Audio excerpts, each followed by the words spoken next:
Good evening and welcome back to the current affair lectures that we have been doing. Today we have taken 5 important topics, 2 from economy, 1 from governance, you can say, like this one. It is also a part of economy, but it is also a part of governance because we'll be looking at the governance aspect of this issue that we have taken at hand today, right? And the one is from environment, again CRZ norms, very important norms. We'll be taking them, and after then we'll be taking one important topic from inflation. I have addressed inflation in one of my lecture at great length. Now we'll be looking at a different aspect of inflation, right? We have addressed as to how to target inflation and everything.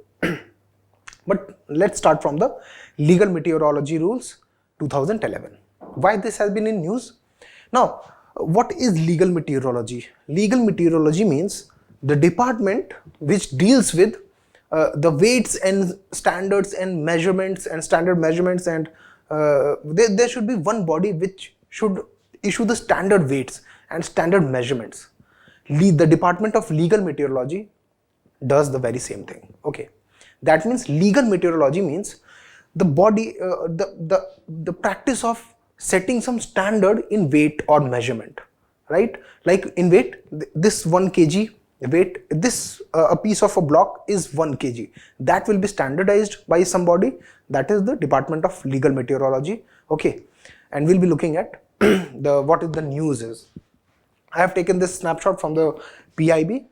It reads that Center amends legal meteorology packaged commodity rules 2011 for ease of doing business and reducing the compliance burden. Okay, now reduction of compliance burden leads to what? Ease of doing business. Ease of doing business. Now, why? How do you understand that? Now, there is a cost. There's a cost associated with compliance, right?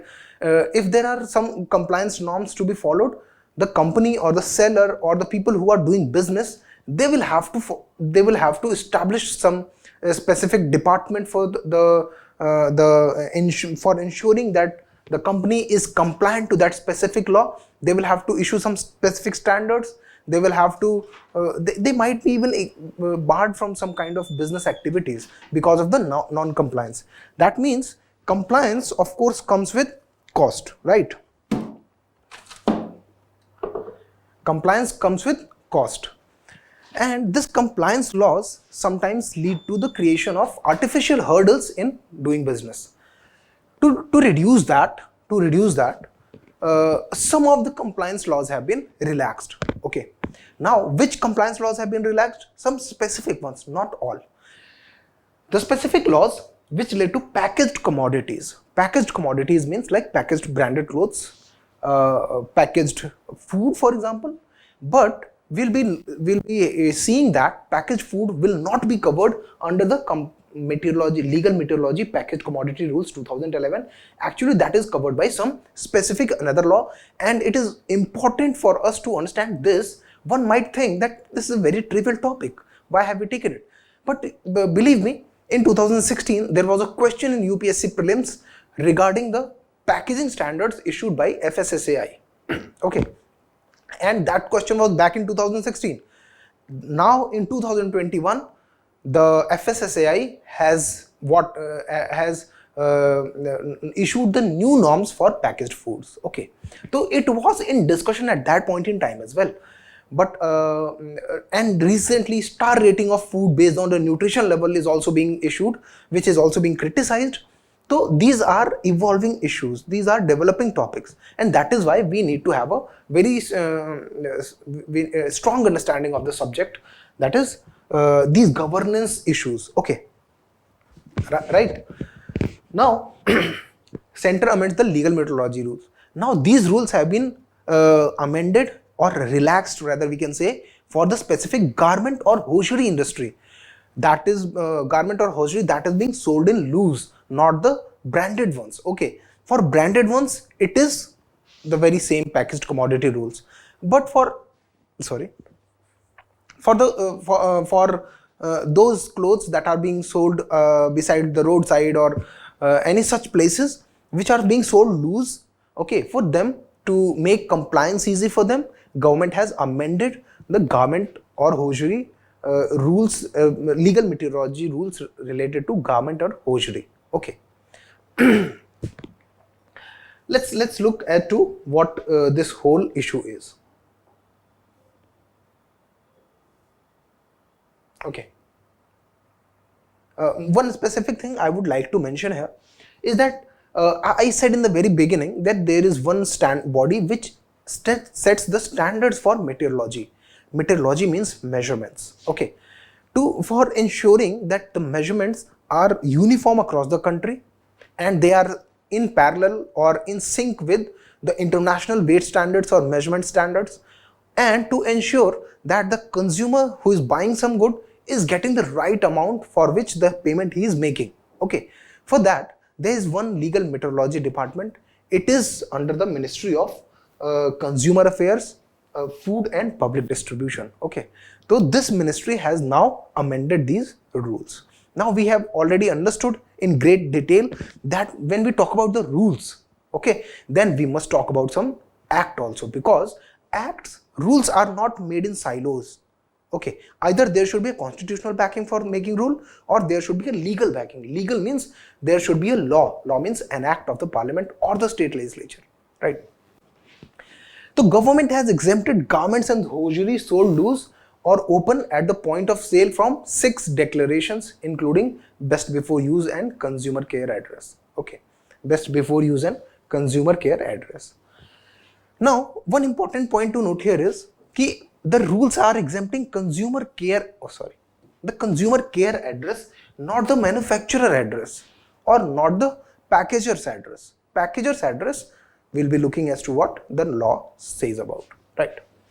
Now, only 4 key information relevant to consumers are to be given. They include MRP, what is the cost of the good, size with globally recognizable indicators along with details in metric notation. We follow the metric notation, that is kg or centimeters, or okay. So we need to centimeters, and if it is a cloth, of course it is a cloth. So because hosiery and garment are both basically clothes, right? So the measurement should be given in centimeters and meters as well, and these measurements should be in sync with the international standards that have been set for measurements, right? Consumer care, email ID and phone number. Now consumer care, email ID and phone number are to be provided, but consumer care address is not to be provided. It is not necessary for consumer care address to be provided. And of course, in case of imported products, however, in case of imported products, name and address of the manufacturer, marketer, brand owner, and the importer with the country of origin of manufacture. Country of origin of manufacture is very important because it has been made mandatory that all the packaged goods that are being imported, or any good that is being sold loose also, which is being imported, the importer has to mention the country of origin. Okay, because recently the government has banned a lot of products because of the China's dumping tactics into the Indian market, and to promote the domestic manufacturing as well, to make people aware as to what product they are buying and where it is coming from, right? It's a kind of an act to make a behavioral change amongst the consumer, to make them more aware of what kind of product they are buying, where the product is coming from, and if it is not made in India, then they can make a different choice about the same product. Okay. Now, what is legal meteorology? Legal meteorology means application of legal requirement to measurements. Meteorology means measurements, right? And measuring instruments, of course, not only measurements, of course the measuring instruments as well. Measuring instruments like scales. Okay, every scale has to be certified. Every scale has to be certified by some standard setting agency which can certify that it is right. Okay, and one cannot make changes into the or repairs into a measuring instrument without being certified by the same body. You can see here, these are some standard weight measurement units, right? 1 kg, 2 kg, 5 kg. Okay. The objective of legal metrology is to ensure that public trust into anything that he is buying, that the public people are buying, that is maintained. Okay, and the security and accuracy of weights and measurements is also ensured, right? Now, what are the constitutional provisions? This is one of the most important aspect that I'm going to talk about in the whole lecture. Constitutional provisions or legal provisions, because UPSC, it is UPSC's favorite domain to ask ki which list this specific task or activity belongs to, so that they can have a better understanding of the fact that whether the aspirant is aware of the governance issues or not. Okay.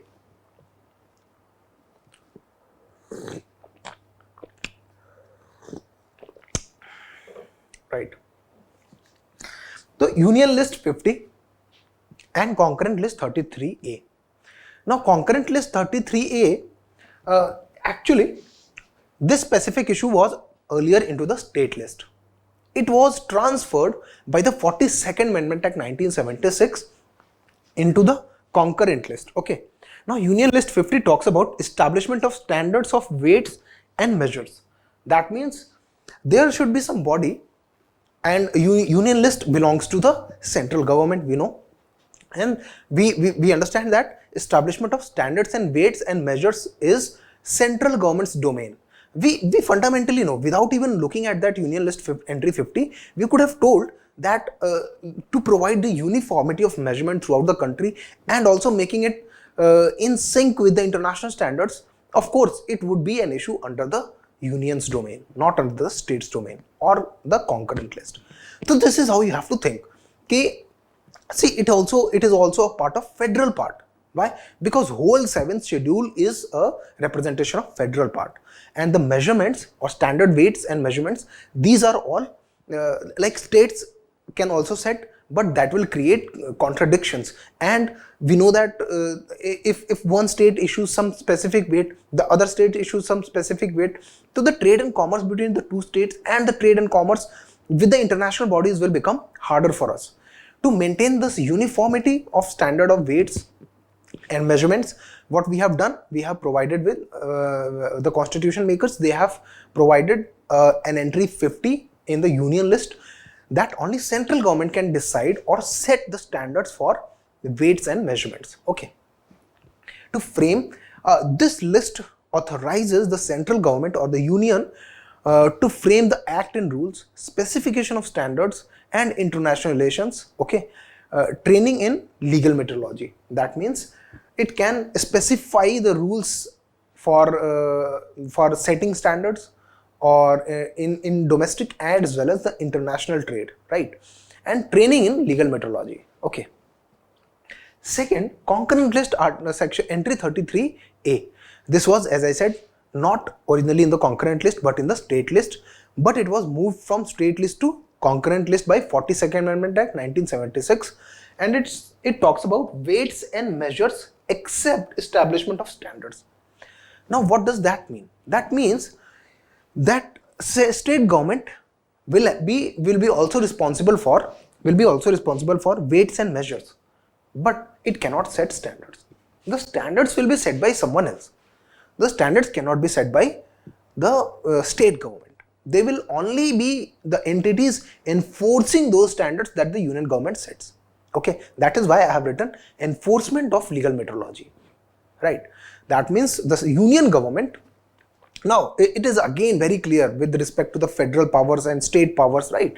How the executive power of state government extends to those sections under 7th schedule where it has the power to make laws, right? Now, we understand from Union List entry 50 that the state government does not have power to make laws regarding the standards and weights. Who can make the law? Only the central government. But executive power of state government extends because of the concurrent list, because of presence of entry 33A into the concurrent list. The executive power of state governments extend to the implementation or enforcement of the laws that the union makes. Okay. So I hope you understood that. Okay. Now let's look at the Legal Metrology Act, because as I said,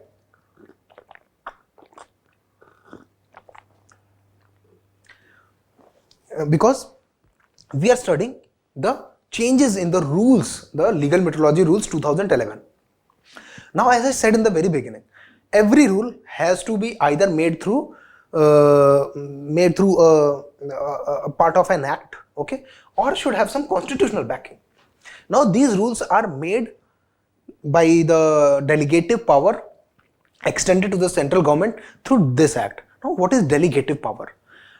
Well, see, when this act came into being, this act was brought by the ruling government, ruling establishment into the parliament.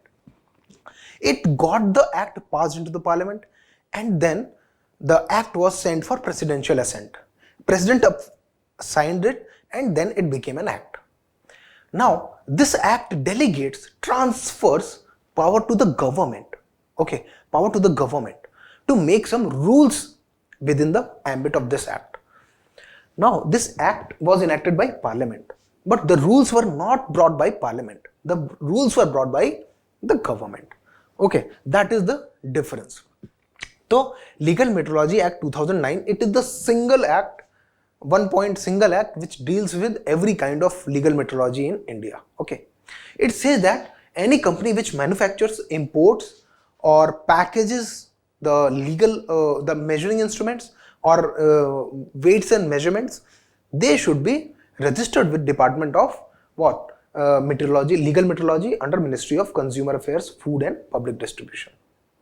Okay, registration is a necessary thing. One cannot sell or import, manufacture or pack the measuring instruments or measurements without getting registered themselves with Department of Metrology, Legal Metrology, Ministry of Consumer Affairs. No registration of users of weights and measures is required. The people who are using it, they need not register themselves. Okay, like everyone is using, almost all the shops are using, so they do not need to register themselves with the Ministry of Legal Metrology Department. Standardization of units of weights and measures based on metric system. We will be following metric system, and there are some kind of declarations that have to be made on pre-packaged commodities.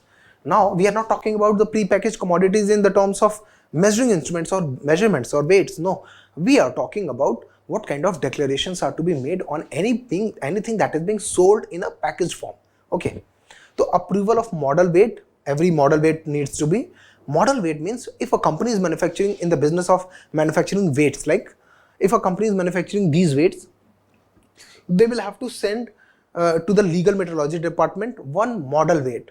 Like we will be manufacturing this kind of weight, kindly certify it. They don't have to send every weight to get certified. Okay, they don't have to send every weight to get certified, but what they can do is they can send their model weights at time to time so that the government can keep a check on what kind of weights they are manufacturing. Okay, and prohibition on manufacture, repair or sale. See, any manufacturing instrument cannot be repaired, manufactured or sold without the license. Okay, and verification and stamping of weight. All these weights, they have a stamping on them which shows that they are verified.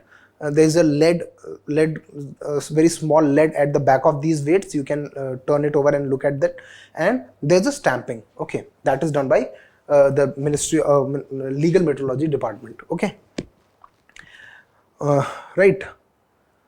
So the mandatory declarations to be made. Now, why are we talking about this whole stuff?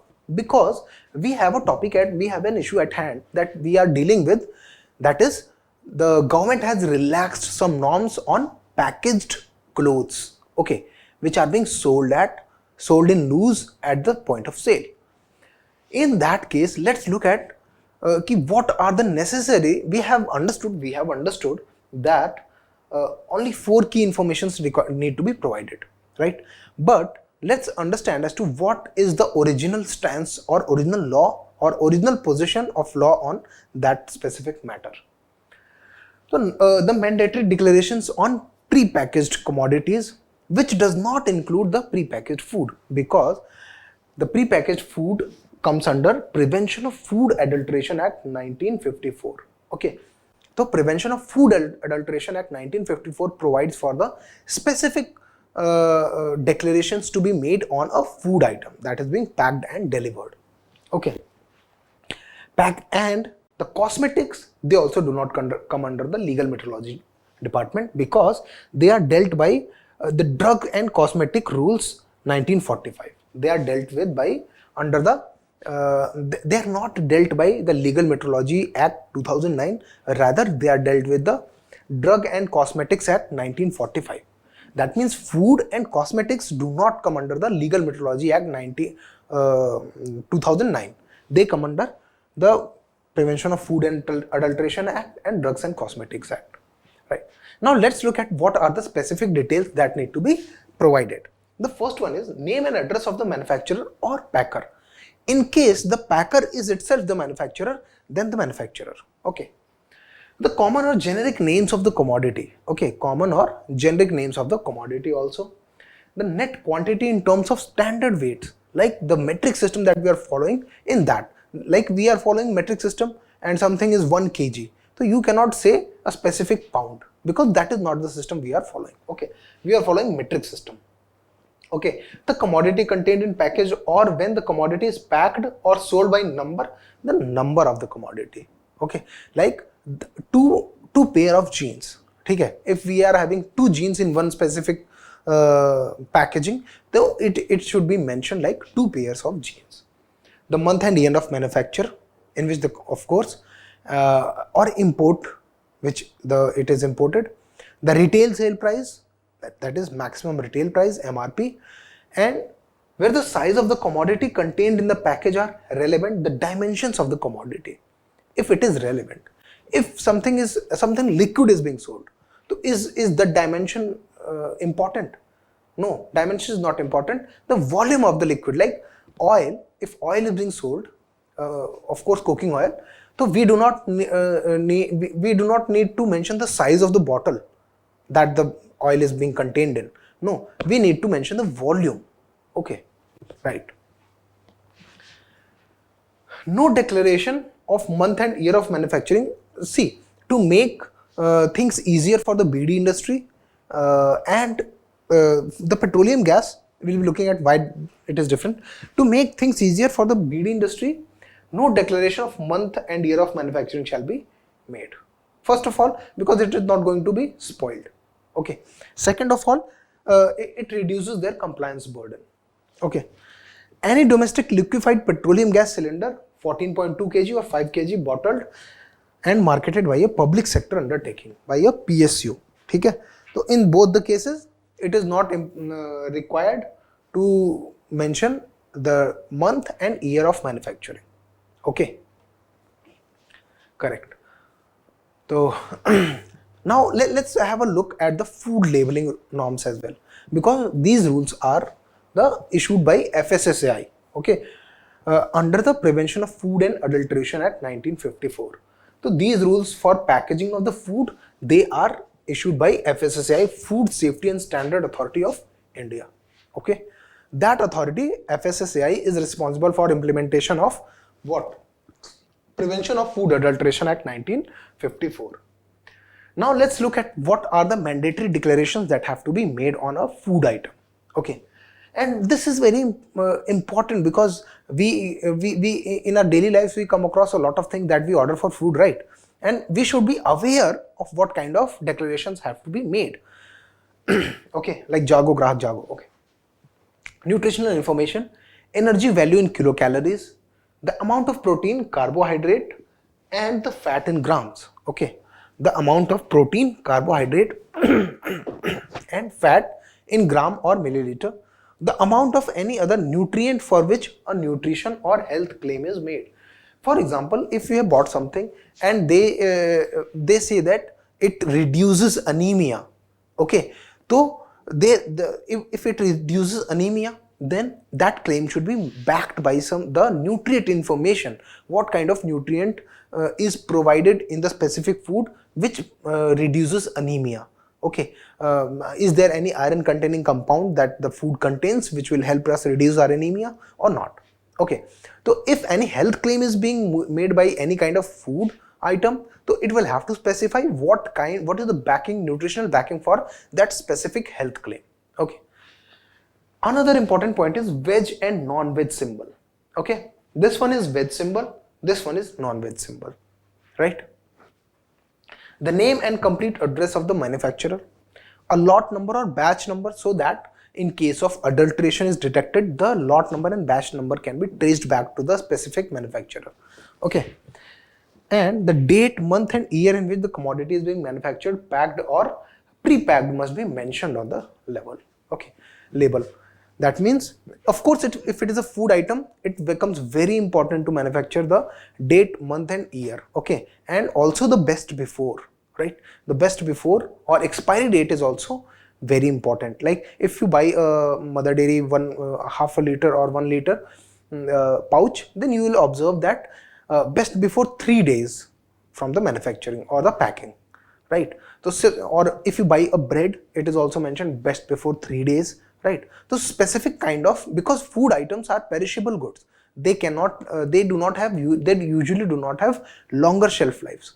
So to protect them from converting into toxins and affecting the consumer of the food, it is important that the date, month and year and also the expiry date or the best before should be mentioned on that specific label, okay, or the prepackaged food.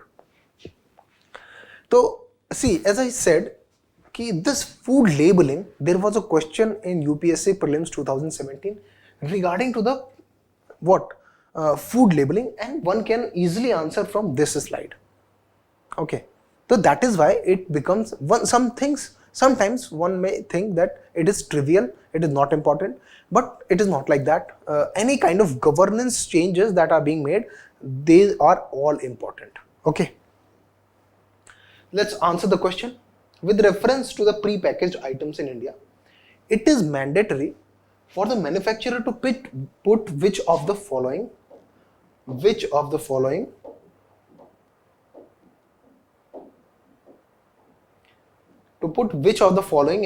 on the main label. Okay, as per the FSSAI Packaging and Labeling Regulations 2011. Okay, FSSAI Packaging and Labeling Instructions 2011.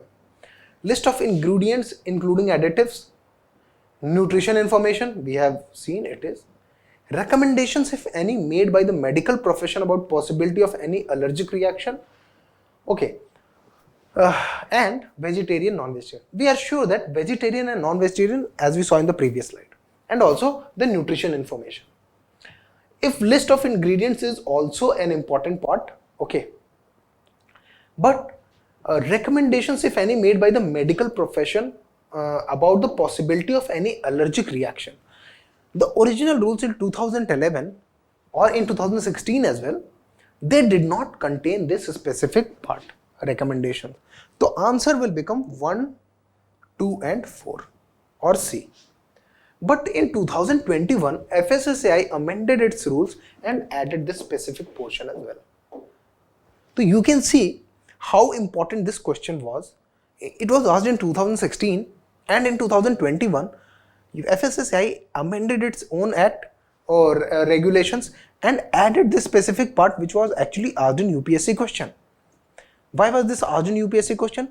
Because there was an ongoing debate on two important things, basically star rating of the food items, and the second one is medical recommendation by professionals on the kind of allergens that the food item may contain.